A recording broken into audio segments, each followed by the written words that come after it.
Sonny was convicted in the late 70s. And it's been a few years. I want to share with you a picture of Sonny a few years, actually less than a few years, before she was convicted of murder and sentenced to be executed. And that's Sonny with her son. And the insert is a picture of Sonny with her daughter. Correct me if I'm wrong, Sonny. It's the reverse. It's just the reverse. Mm-hmm. Oh, I'm sorry. Yes, okay, you're right. And obviously you're right. And this picture, actually, I extracted from a wonderful book that was written by Sonny called Stolen Time. And it's the story of her conviction and her life as it occurred. Without further ado, I want to turn this over to Sonny Jacobs. Thank you. Thanks, Larry. It'll go out of my mind completely if you are interested in the book. Peter has a book as well. They're available on our website, and Larry will give you all that at another time. Anyway, thank you very much for inviting me, and thank you very much for being here. It's sometimes I'm not exactly sure where to begin, especially after Peter gave me such a good intro, actually. But I think sometimes the story is so involved. It's that I have trouble fitting it all into a small amount of time. But I think because we all are share a Florida connection, and we all share a religious connection for the most part, that I think I'll focus on those two areas of the story. As Peter said, we were tried, convicted, and sentenced to death, my husband at the time and I, for the murder of two policemen in Florida.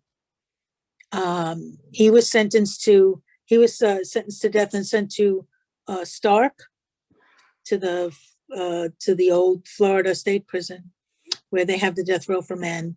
And I was sent to the old women's maximum security prison up in North Florida in the beginning. And I was the only woman with a sentence of death at the time. So they separated me from the population of the prison and put me in a special area that they used to use for, like if there had been a riot or they needed to lock up a lot of women at one time. And it was surrounded by its own barbed wire fence. So no other prisoners were allowed into that area. And I wasn't allowed to have any contact with them. Just to give you some context, my cell was 6 steps from the solid metal door to the toilet sink facility. And then if I reached out my arms like this, I could touch both walls. There was a metal shelf on the left-hand side with a thin mattress and a thin pillow. That was my bed. And that was all. That was all that was in the room, the cell. I didn't have a desk or a chair or anything like that. I was only allowed 2 books, a Bible and a law book. And at the time, the law book was incomprehensible to me. It was another language. And the Bible was a book of wisdom. I wasn't really sure I believed in God anymore. I was brought up Jewish. We did holidays, mostly, and my brother was bar mitzvahed, and I was supposed to be bat mitzvahed, but that didn't happen. But I went to Hebrew school. And so when I found myself in this situation, I really started to doubt that there was God at all, because how could God let this happen to me and my whole family? When someone is wrongly convicted, it it doesn't just happen to them. The whole family suffers from it. My mother said that she didn't sleep a night since I was convicted, worrying that they would come and kill me or that something would happen to me in my little death row. I was the only person, the only woman with a sentence of death at that time in the entire United States. There had been about a 3-year moratorium at that point in time. In 1976 is when we had our trial. And there were a few men, they had started using the death penalty again. So there were a few men on death row, but there were no women. So that's why I was put in solitary confinement. And so I thought, well, the Bible is a book of wisdom. So I would read the Bible every day. And it always said something that I needed to hear. But there's one particular day, I always wish I remembered what exactly it was that I read, but it told me that they don't get to say when I die. That's not in their power, actually. Even though they did have all the power, it was in writing, and they could keep me locked up in my death cell, that wasn't actually for theirs to say. And in a way, that gave me back my life. And it gave me a power that I thought I didn't have. Because until they realized that they made a mistake and sent me home, or actually did take my life for some karmic reason that I didn't understand, my life still belonged to me. And I didn't have to live it in fear and misery and confusion, which is what they said. Instead, I could use the time that I had, be it long or be it short, to make myself the best person that I could be. Because whichever way it worked, that was the best thing I could do with myself. And so that's what I decided to do. But the only way I could do that is if I believed in hope rather than hopelessness. And without God, my situation was pretty hopeless. So I decided that I would have a conversation with God, which Jewish people are allowed to have directly. And after that, I realized that I wasn't alone the way they wanted me to believe, that really I was never alone. And I began to work on my spiritual self. I turned my cell into a sanctuary, and I did my spiritual work, which I didn't have time for before because I had 2 young children and a husband. My son was 9 years old when this happened. He was held for 2 months in juvenile detention. Why? I was told it was to put pressure on me to say what they wanted me to say. My daughter was only 10 months old. The picture that you saw was just maybe 2 or 3 months before this happened. And she also was held for about 2 weeks until my parents got a judge to release her into their custody. It took, however, the 2 months before my son was released into their custody. And by then he was so traumatized, having been taken to interrogation sessions, handcuffed behind his back, 9 years old, without any representation, that by the time my parents were able to get him, he had forgotten how to read or do math, because those were things that we used to do together. And I think it was an emotional thing for him, and he had to be put in special school. After a while, my parents actually had to move because they said even people's sympathy was too painful. There's no help. There is no help for the families of people who are sentenced to death, and especially for people who are wrongfully convicted. In those days, nobody believed there was such a thing as wrongful conviction anyway. Larry can tell you, in those days, if you were arrested and convicted and sentenced to death, you must have done something. They wouldn't just do that to you. But now we know much different. And that's a story for another time. But so I started working on my spiritual self. The only tools I had were yoga, meditation, and prayer. And that became my trinity. And that's what saved my life truly. And it was that through those three disciplines that I found actually true freedom that I had never known before. And so I spent 5 years sentenced to death until finally my case come up for the first review. And because number one, my court appointed attorney, like Larry said, we didn't do anything. So why should my parents put their house up on a mortgage so that I could have a lawyer when they gave me a lawyer? I don't have nothing to fear. I'll go to court. They'll see me for 5 minutes. They'll know I would never kill anybody. I was a vegetarian, God's sake. I don't even eat meat. I mean, and I was a hippie. Peace and love, that kind. So, I mean, anybody who knew me knew I wouldn't kill anybody. But of course, that was very naive. And so when it came time for my appeal, my court-appointed lawyer said that he wasn't prepared to talk about the death penalty. And in my trial, this is very interesting. In my trial, the jury voted for life because they weren't really convinced of my guilt to begin with. Again, it's too long of a story to tell now, but it's in the book. And so as a result, the judge overruled the jury and sentenced me to death anyway, which in those days they could do legally, but he had to give a proper legal reason in writing for having done so. And he did not. So for those two reasons, they overturned my sentence, but my conviction remained in place and would remain in place for another 12 years. So after the 5 years on death row, I was put into the population of the prison, which to me was a celebration. I could talk to people. I could eat with people. I could go outside, even at night. It was amazing for me. And I talked so much the first 3 days that I lost my voice entirely. But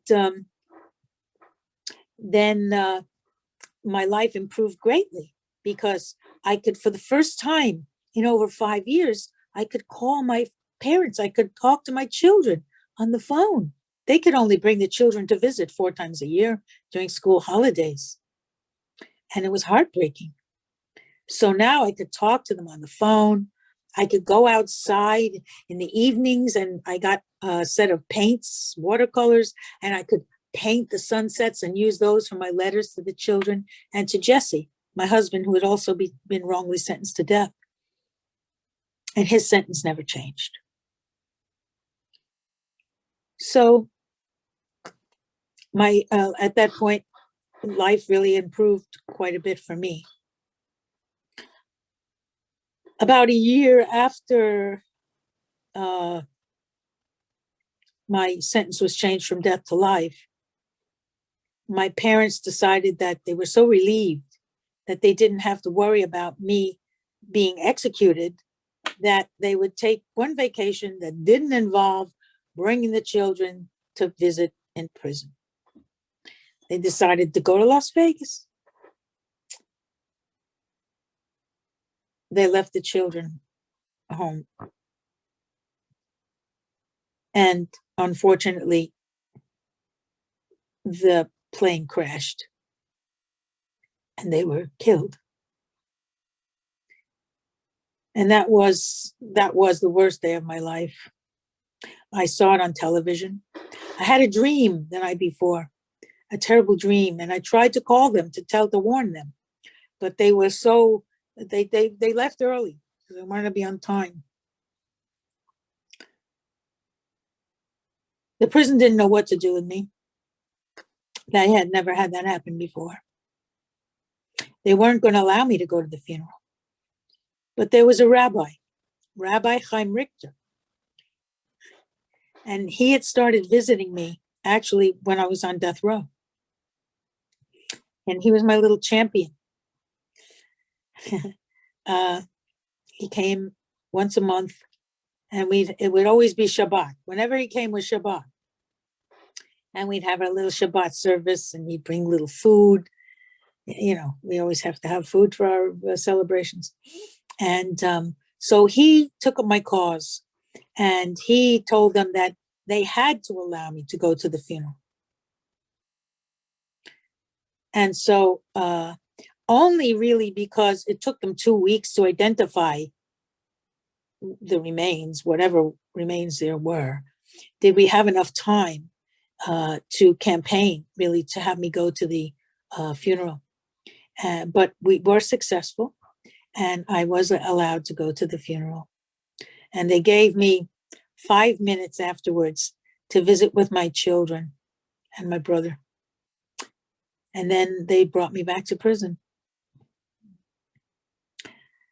So not only did my children become orphans again, but I became an orphan, which meant there was really nobody outside to make sure that there was somebody fighting my case, that I got a few dollars to be able to buy myself something at the canteen.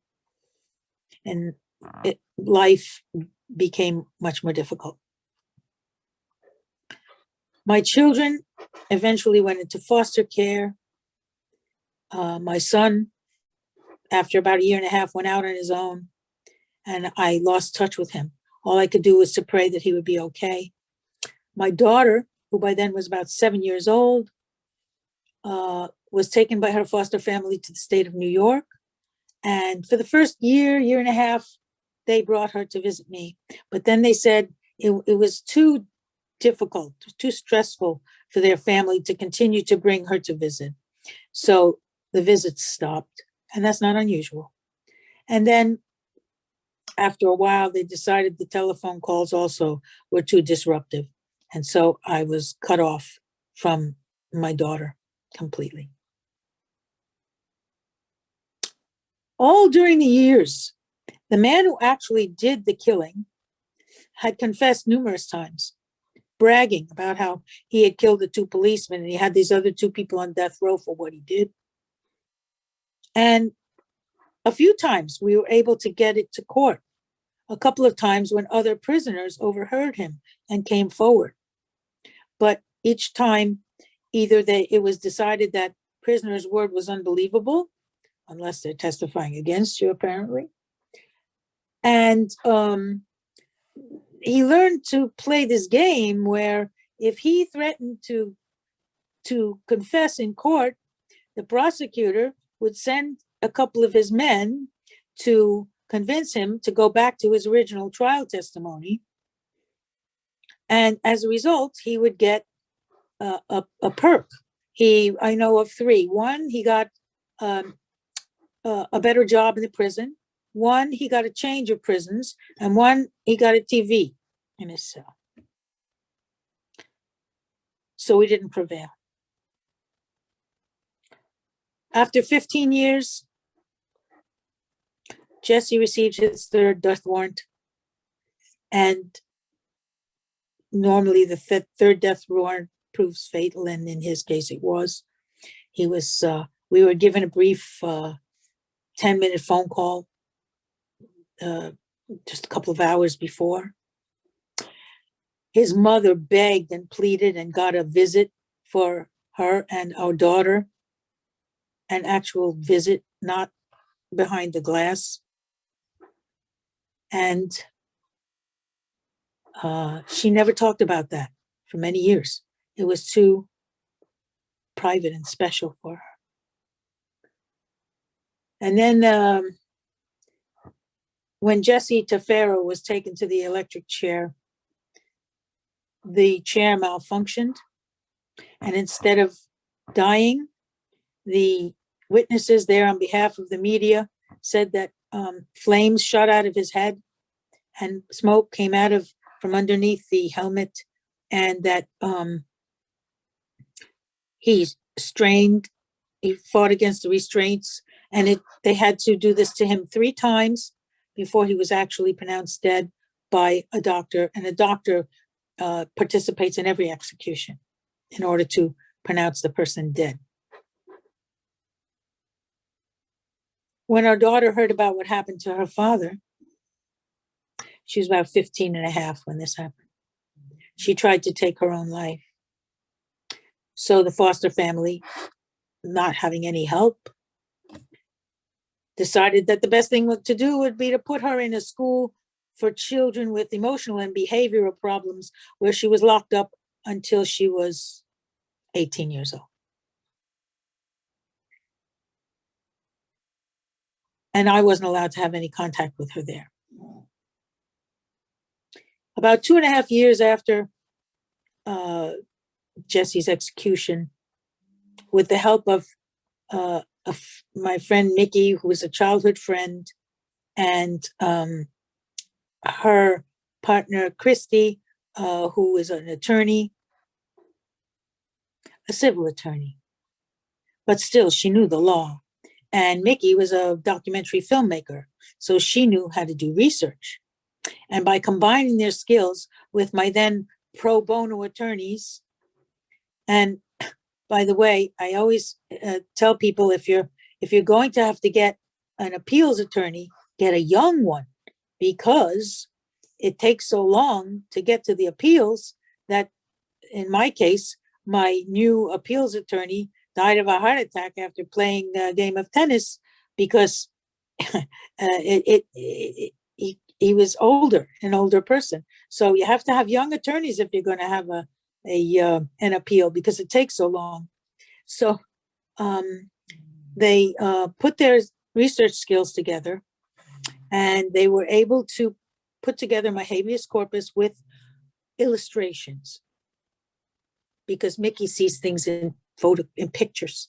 And because of the illustrations, the judges were able to see that neither Jesse nor I could have committed the murder. And so, too late for Jesse, but my conviction and sentence and conviction were overturned. But they weren't going to let me go. They weren't going to admit that they made a mistake or that any wrongdoing had taken place. And so they threatened to take me back to a new trial.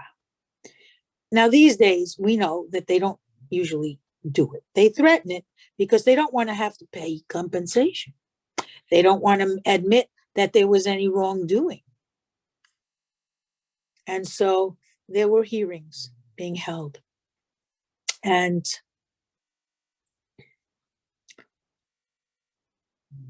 my attorneys, of course, demanded full discovery. They were given 10 boxes of material that we had never seen. 10 boxes. I guess they figured that my pro bono attorneys wouldn't be able to go through 10 boxes of papers in just a few days. I mean, they weren't getting paid by me. They do have to make a living and have other clients. But my friends took a hotel room, and they took those 10 boxes and started going through them. The first thing they found was that there had been a polygraph test given to the actual killer, who had requested to see the prosecutor to make a deal immediately. And he had been given a plea bargain for 3 life sentences in return for his testimony against Jesse and me. But in order to justify that plea bargain, they had to give him a polygraph test to show that they weren't making the deal with the real killer. And they submitted a report that he passed the polygraph test, thereby justifying their deal with him. So Mickey and Christy said, wait a minute, they've done so much else wrong. Why should we believe this report? I want to see the actual graph that came off the machine. So they got a polygraph expert who had been a policeman before, so he wasn't on my side. And when they got a hold of the actual graph that came off the machine, it showed that he didn't pass the polygraph test at all. It showed that he actually lied on the polygraph test when he said that he didn't do it. And we did. Now, that should have been enough to stop the hearings, I think, but it wasn't. So the hearings continued. And then they found that there had been a written statement by a prison guard who had overheard the man bragging about how he had done the killings. Now, had we had possession of the prison guard's testimony, it would have entitled Jesse to a new trial. That apparently was serious enough to stop the hearings. So they made me an offer. If I would be willing to say that the man they made the deal with didn't do it, I could go free that night and have a steak dinner. A steak dinner. I guess they forgot I was a vegetarian. I wasn't tempted. So I told them, it was as if they had taken everything from me. It was as if they wanted my integrity, the last thing I had left. It was like they wanted my soul. And I wasn't going to give it up. Because by then I knew that wherever I lived, I had to live with myself. And I could live with myself better in prison with my integrity than I could if I made such a deal and was on the outside. I wanted to be free because I wanted to be with my children who are now grown-ups. My daughter was almost 18 by then. My son was married and had a 3.5-year-old daughter of his own, with whom I'd never spent a whole day. So I refused the deal, and I was sent back to prison. And I had my moment of doubt, like my distant relative Jesus, whose mother Mary is the most famous Jewish woman in the world. And my friend Maria from Colombia said to me, Sonia, you did the right thing. You're going to go home. It's going to be okay. I said, I hope you're right, Maria. From your lips to God's ears. And so a few days later, on a Friday, they called me back to court. Now, everybody was convinced I was going home because they don't take you back to court on a Friday because they don't want to be responsible for you over the weekend. They lined the walkways, telling me, you're going home. Oh, you're going home. You're going to see your children. And I gave away all my possessions with the caveat that if I did come back, I wanted certain things back. And so they took me to court, and they took me, and now you have to have not only handcuffs, but the handcuffs are attached to a waist chain. So your handcuffs are attached to this chain that's around your body, and then you have the shackles on your feet. And I sat in that van on the way back to court, and I felt as if I could feel my parents and Jesse around me. It was the most amazing thing. And then we got to court, and they take me in a little room next to the courtroom. And my lawyers came in and said, listen, they're offering you another deal. This time, they're offering you that if you will agree to what's called was an Alford plea, it means that you can go home today. You don't have to plead guilty, but they have to read into the record a conviction of a lesser degree for time served. And then they get to say all the bad things that they might have presented at trial without you being able to defend yourself at all. And you have to be silent and let them say all these bad things. So, and they said I had 10 minutes to decide. They also told me that as dirty as they were in the first trial, that they would probably be more so because now their reputations were at stake. And the word out among the, I guess it's, as you say, out on the street, was that they had already found a new false witness for my new trial, and that she was going to get a white couch for her living room as a reward for testifying. You have 10 minutes to decide. So I sat there. Now, when this happened to me, I was 27 years old. I was a mother of 2 young children, a wife, and a daughter. When I was sitting there trying to make this decision, I was an orphan and a widow and a grandmother, and I was 45 years old.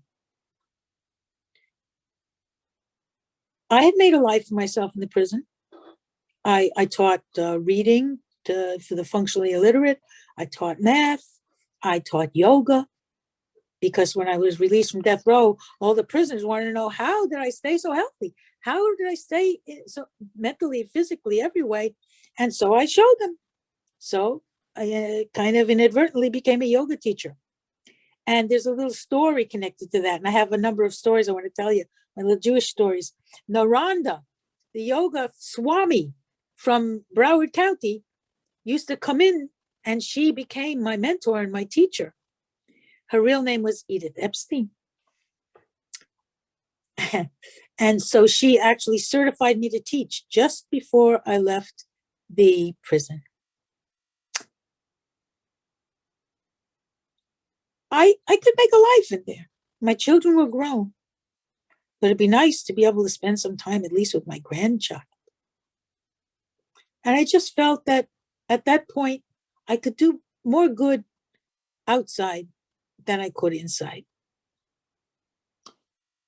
So I decided, as long as I didn't have to plead guilty to something I didn't do, as long as I could maintain my integrity, I would accept.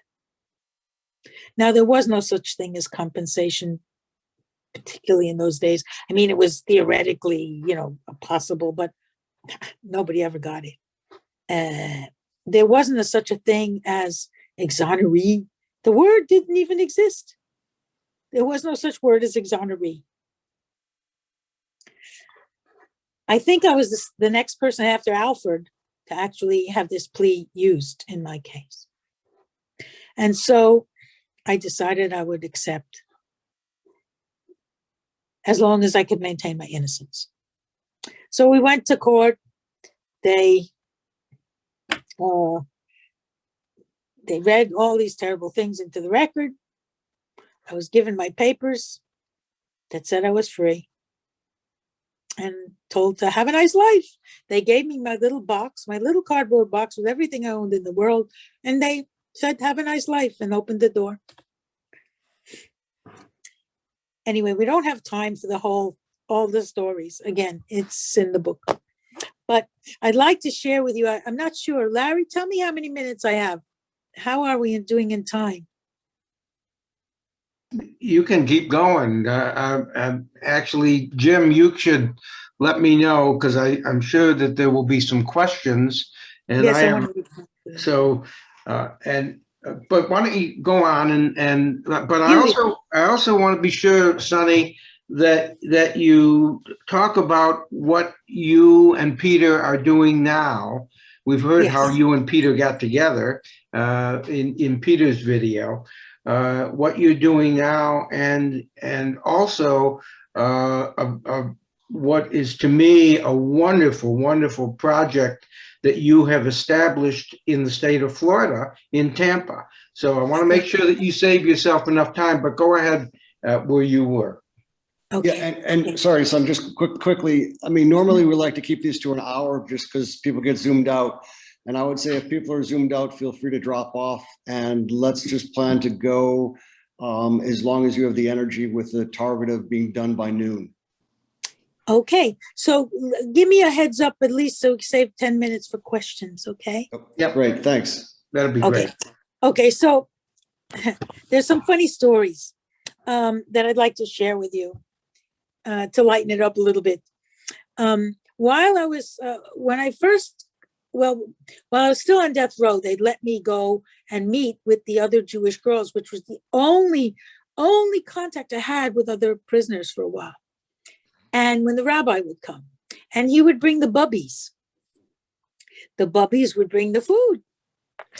I mean, you have to have food. It's a Jewish holiday, right? So we had a number of other women who decided they would like to be Jewish because of the food.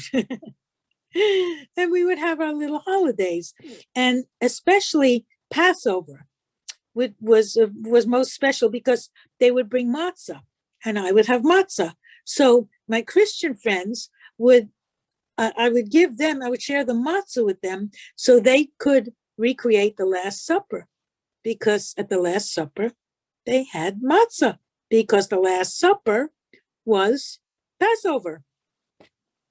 So it was an interesting connection, and I would get to tell the stories, like at Hanukkah, of the lights, because Hanukkah and Christmas again coincided. So it was really special, and it was a chance to bring everybody together on common ground, which was very, very nice. Then. Without Rabbi Richter, I don't think I actually would have gotten to my parents' funeral, which was one of the most important things for me. He was a great little man, and he always played the guitar. He always brought the guitar, and we'd sing songs. And he made sure that after the fast, Rosh Hashanah, Yom Kippur, that we would have food to eat. And there were very few Jewish girls, of course, in the prison. And then when I was released, again, Rabbi Richter, we stayed in touch, and he was my advisor still until he passed away. He remained my advisor. And my friend Nikki's father, when he passed away, Rabbi Richter took me to the cemetery, and it was a really beautiful and interesting ride together, because for the first time we actually were together free, and we talked about how it was for him to have to come visit me in the prison. So it was a very interesting relationship that we developed and maintained until he passed away not that long ago. And now in Ireland, I think it was Larry reminded, or maybe it was Jim reminded me, there used to be a very large Jewish population in Ireland. And now, I got to Ireland. Well, how did I get to Ireland? Because of Peter. So I want to tell you the story of how the Jews got to Ireland. So they were from Lithuania, I believe, and they got on a boat. It was late 1800s, I think, to go to America. Nobody spoke any English, of course. So at the time, the last stop before America was in Cork, at the very southern tip of Ireland. So the boat pulls into Cork, and they announce with the loudspeaker, anybody, the Queenstown, Cork, anybody getting off the boat at Queenstown, Cork? And they heard Queens, New York. So they got off the boat. And that's how they got to Ireland. So there was a very large community of Jews in Cork, and then, of course, they migrated to Dublin, the next biggest city. And so there were two very large Jewish populations with synagogues and everything in Ireland. But because Ireland went through some very difficult times, they immigrated for the most part. And now there are only about 1,000 Jews in Ireland. I think I made 1,001. And I was saying, I think I may have one of the only mezuzahs in the west of Ireland today.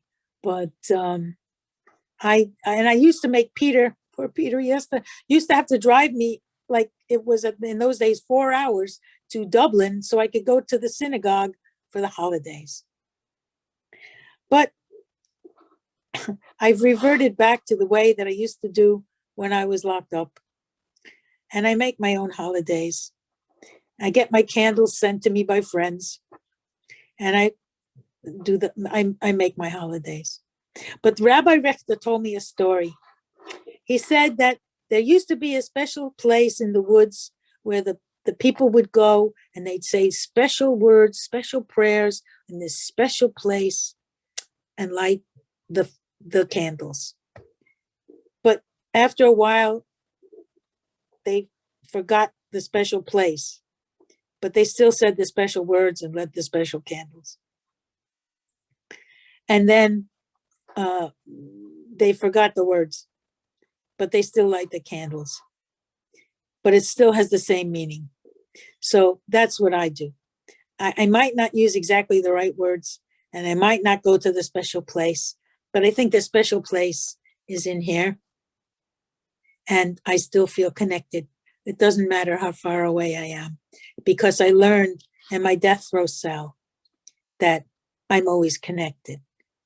I'm never alone.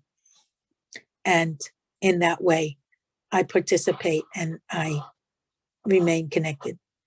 And so I've taught that to my children as well.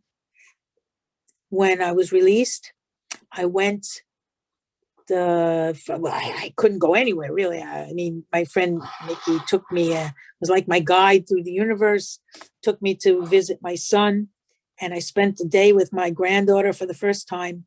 And she said to me, Grandma, I know why you never came to visit me, because you were lost. And I said, that's right, Claudia, but I'll never be lost again. And then I went to visit my daughter in the special school where she was being held. And I could only hope that her curiosity would lead her to me someday. And then I went and my son told me I'd always have a home with him. But he was living way out in the sticks because he had lost all faith in society by that time. And, but that gave me courage. I did want to see a little bit more of the world before I retired to the sticks. So I decided to take up my friend's offer and go to LA, Disneyland, the land of opportunity. And nobody would hire me. Who's hiring a 45-year-old woman with my work record? So I hired myself. I became a yoga teacher. And I did every odd job you could imagine to try to make money. And the first thing I did when I could afford to was buy myself a van, because I wanted to make sure that no matter what happened, I'd always have some place to live. This was my mindset at the time.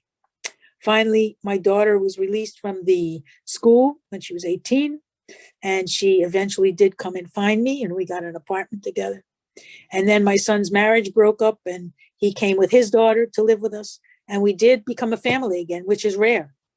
Most people who have been through the experience like I have been find it very difficult to reconnect with their family because too much time has gone by, and maybe the family didn't believe in them and wasn't supportive, and they feel guilty once they find out that really the person was innocent. So it's difficult. And I was able to pass on at least what I wanted to pass on, a legacy of hope and healing and forgiveness to my children, rather than anger and bitterness and looking for some compensation from somewhere. Because although it's true nowadays that it is possible to get compensation, that compensation doesn't help you heal. It makes life a little easier, but it doesn't make you heal. And that's why Peter and I started the Sunny Center Foundation, because we had both dedicated ourselves to healing and to forgiveness and had become part of each other's healing process. So we wanted to share that with others who had been through a similar experience. Because even to this day, there is not one college course that teaches you how to work with exonerees. Nothing yet. That's something we're working on now. And I'm going to need probably some help to make it professional. You know, we have the experience, but I need to put it into some professional form so that we can create a manual or a book of some sort to help teach people to do what we do, because we're older now and we would like this work to go on beyond our capacity to carry it forward. And so that's why I'm so thankful to Larry, who has put together all of the talks that Peter has given online on the internet. That'll be a really good tool for us. And we have volunteers come to the Healing Center. The Healing Center is our home in Ireland. We have a home in New York where we do most of the what you call networking. And of course, at the Innocence Project network conferences. And we have the Living Center in Tampa, thanks to the people having belief enough in us to put together the funds to purchase the property. We have 4 little houses where we can offer newly released exonerees a place where they can decompress, where they can feel comfortable with other exonerees that have been through the same thing and understand what they're going through. And we help them with their healing there. Most recently, for the past couple of years, we've had to do that remotely, using the Zoom and the internet, but it works. And we feel very blessed to be able to do that. So I think I should leave it open to some questions, maybe, or comments or whatever. And so I'm ready. Great. Well, thank you, Sunny. Sure. A couple of questions have come in. One of them was there a separate jury that dealt with the punishment phase of your trial? Or was that the same jury that dealt with the actual trial? Well, that's a good question. It's a bifurcated trial, which means it's in 2 separate parts, but it's the same jury. So I had a separate trial from Jesse. And in his trial, it lasted 4 days, tried, convicted, sentenced to death without a shred of evidence. My trial lasted longer. It was 2 weeks. And they actually brought in a young woman that they found in the jail and told her that if she could help them convict me, she and her boyfriend could be released the next day. But if not, she would go to prison for a long time. Her life would be ruined and she'd never get back to university. So she came. And so that was about all they had, aside from the other guy, the killer. And so my jurors and my judge had been a highway patrolman before he was a judge. And we had asked him to step down from the case because we didn't feel he could be impartial in a case that involved policemen, but he refused to do so. And in fact, he was the judge on all 3 cases. And so it was as a result of his explanation of the law that the jurors felt they had no choice but to convict on what they had heard. My appointed lawyer decided we shouldn't put up any defense. It would give him a better position in the closing arguments. That's what he said. And hey, he's the lawyer. I'm not worried about anything. I'm innocent. So that's what we did. You should always defend yourself. Always take the stand in your own defense, because otherwise it looks like you're hiding something.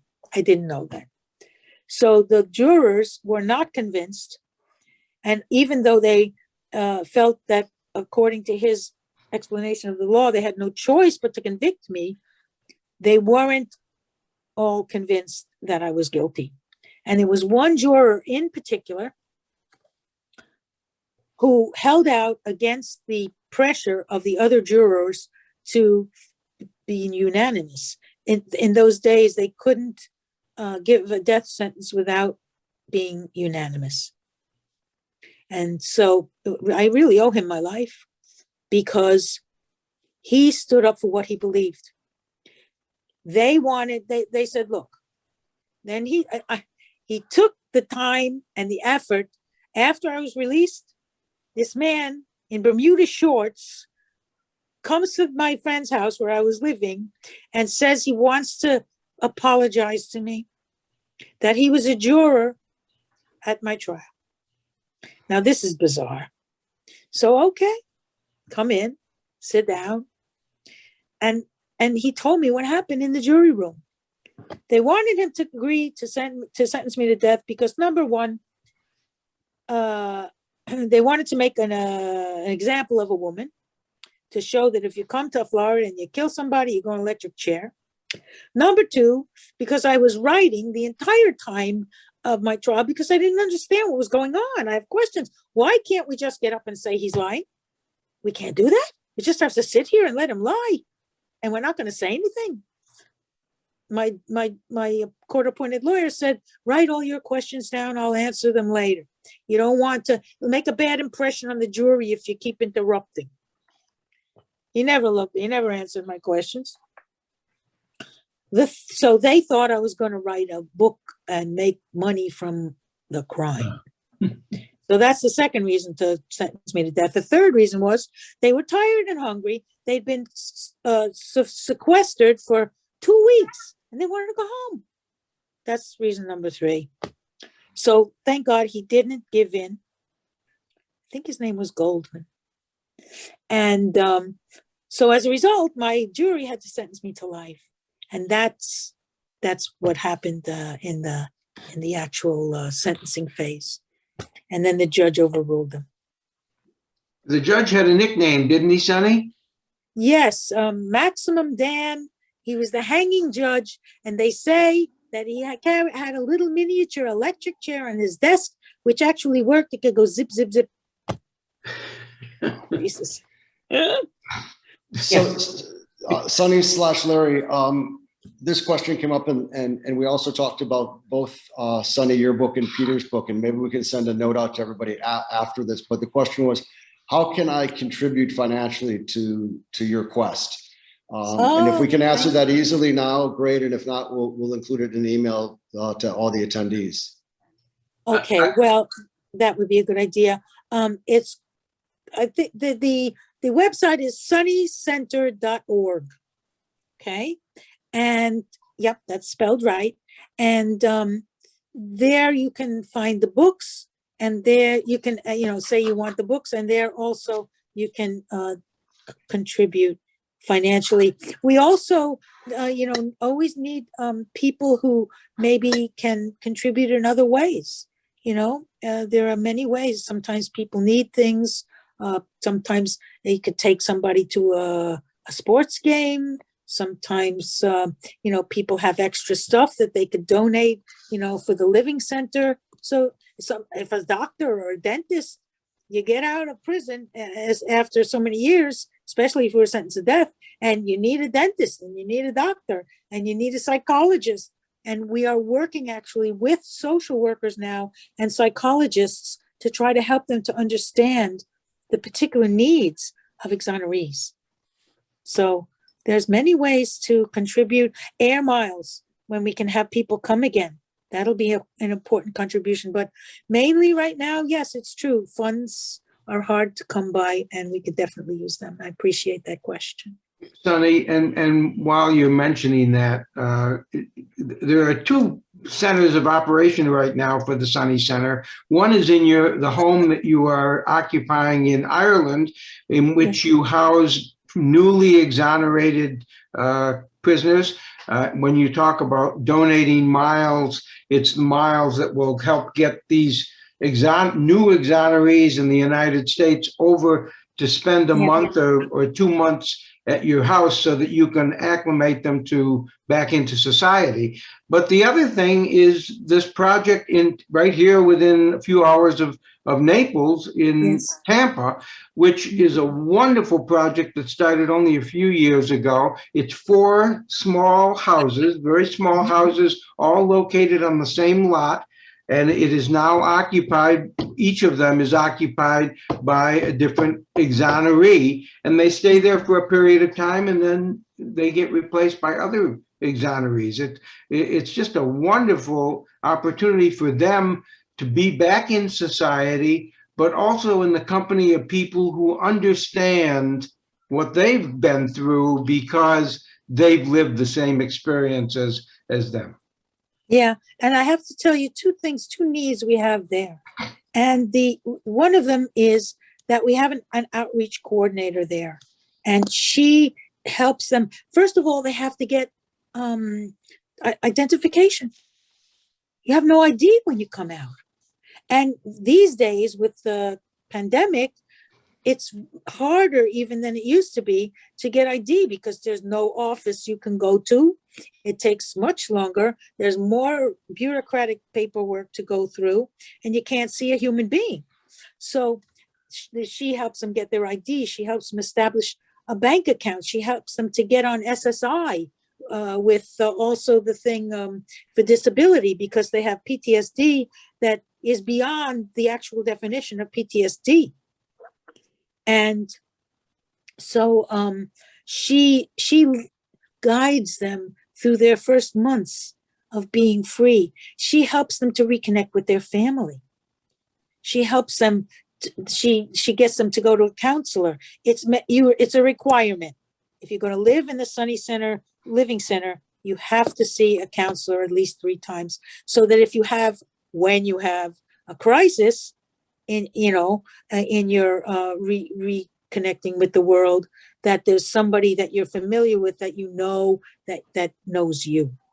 So so she guides them through this whole time, and then she takes them to their doctor appointments because they can't deal with authority. They freeze. They can't be in a crowd because it's too overwhelming. So she has to guide them through, and she is essential to the work, and we have to pay her. She has to have a decent salary. So that's one of the reasons that we do need donations. Another thing we really need is housing. When we move them on, Larry, that when you said that, it made me realize I need to explain that one of our biggest needs is for when they're going to be moved on from the Sunny Living Center in Tampa, we need affordable housing, because they get basically $750 a month. So what's rent? How are you going to live? You can't even afford, a movie on $750 a month. They get food stamps. Wonderful. It doesn't cover everything. If they need to get to a doctor appointment and have to take an Uber, then they can't even afford it.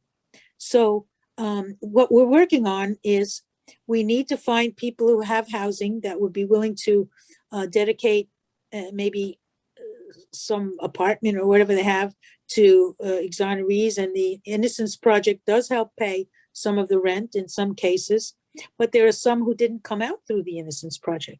If you don't have DNA, the Innocence Project, it doesn't usually work on your case. And I must say, most women don't have DNA involved in their case. There's no rape. There's no bloody murder. So for most women, that doesn't help. I think there are, of the 2,800 and whatever that you mentioned, I think there are 200 and some women. There's less than 10% women. Yeah. Okay. That's terrible. Women are more than 10% of the population in prison. Anyway, so housing is a big deal. We're looking for, maybe because of the situation in the last couple of years, maybe a hotel or motel that isn't being used anymore, that maybe we would be allowed to work on and convert into little apartments. So we can have moving on housing for people who are ready to leave, because with only 4 spots, it's hard for us to accommodate the need, and the need is growing because the Innocence Projects are getting better and better at getting people out. More and more people are aware that there is such a thing as wrongful conviction. So that's our main need in Tampa. Great. One other question that I think we have time for, and just before I forget, as we said up front, this session has been recorded. It should be available on the MCA site later this week, hopefully Thursday, Friday. So if anybody wants to replay it, you can easily go to the MCA site, and you need to be an MCA member in order to have access to that. So if there's people on the call who aren't MCA members, go to your MCA friend who invited you or husband who invited you, and you'll be able to see this as a recording. The last question that I want to pose before we break came through, and the question is, do you or did you have any recourse in the wrongful execution of your husband? Good question. I tried for the first few years. I got absorbed by the anti-death penalty movement. And everywhere I spoke, I made an appeal. If there's anybody in the audience, any lawyer in the audience who can help me to file a suit for wrongful death, against the state of Florida for Jesse's execution, please come up afterwards. Nobody ever came. And then somebody finally took pity on me and told me, because there was a $100,000 cap on suing the state of Florida, and that would not cover the cost of the lawsuit, and end of the story. So we didn't. Now, there may be a way for someone to sue on behalf of the children. I don't know. Certainly what was done to my son was completely illegal. But we've never pursued it, and they are so traumatized to this day. My son developed a speech impediment because of his treatment there as a 9-year-old. And to this day, if he has to go to a job interview or anything that involves authority, it comes back. So I don't think it would be worth putting him through it. Maybe, I don't know, but I've never pursued it. So it's no, there was apparently nothing we could do. Maybe someday, if there's time, we're so busy saving the ones that are still alive, maybe it could be taken up as a cause to show that he was wrongfully executed, but I don't see that happening. Sonny, thank you so much. I have to just share this quick story on how stupid I am, because when I did the intro and putting this together, I saw the Sonny Sender Foundation in Tampa, and I thought Sonny as in sunshine. I didn't think Sonny as in you, and I apologize. I didn't put 2 and 2 together on that. No, we did. It's supposed to be that double entendre, like it is supposed to be Sonny. Well, it was a single entendre for me because it sort of went right over my head. But thank you so much for spending this time and sharing your story with us. It was absolutely fascinating. And Larry, thanks for bringing this to us and all the work that you've done on this, amazing cause, and just getting awareness out. That's the first thing. Someone told me that one of the great things about Naples is that for any kind of funding that you need, you can raise funds in Naples. So hopefully from this Zoom and from people talking about it, we'll be able to get some contribution into the Sonny Center Thank you. up in Tampa. But And again, thank you, Larry and Joanne. They are our mentors, and I'm so glad they connected us with you. Thank you. Thank you. Thank you. And now I think everyone can see why both of us just simply adore both you and Peter. Yeah, he's my sweetie. I can't wait for him to get home. Incidentally, he just celebrated his birthday last week. 83rd birthday. Yep. Yeah, Great. that's why we're so anxious to work on passing this on. It's a very precious time of life that we have now. It's the end of our days, and we want to be able to spend more of it just being together and not working all the time. So that's my quest now, is to try to get that work done and just keep on enjoying life. Oh, that's great. fantastic. Thanks, Thank you everybody. everyone for attending. And again, thanks to you, Sonny and Larry, for sharing this story with us. Much Peace appreciated. is the way, love is the answer. Thank you. Bye, everybody. Bye-bye. Thank you. Thanks. Thank you. Bye.